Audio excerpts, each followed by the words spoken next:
তো গাইজ দেখতে পাচ্ছেন এখন আমি চলে এলাম গঙ্গাজল ঘাটি। এখানে দেশুড়িয়ার মোড় যেটা বলে আর কি, আর ঘাটি তার মাঝামাঝি। তো আমি এখন চলে এলাম বাজার দিকে। তো দেখলাম যে এখানে একটা নার্সারি দেখতে পেলাম লাবণ্য হোটেলের পাশে। তো ভেতরে আর ঢোকার কোনো অবস্থা বুঝছি না।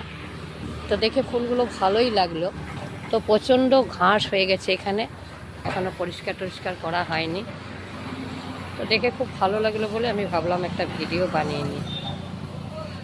এখানে অনেক কিছুই রয়েছে দেখছি, নেই যে তা না, কিন্তু আড়াল হয়ে গেছে বলে এতটা বুঝতে পারা যাচ্ছে না। তো আপনাদের যদি কোনো প্রয়োজন হয় তো এখানে আসবেন, পরিষ্কারের কাজ চলছে। পুজোর পর মনে হয় পরিষ্কার অনেকটা হবে। এখন বোধহয় খুব ব্যস্ত মানুষরা, তাই মনে হলো একটা ভিডিও বানিয়ে নিই।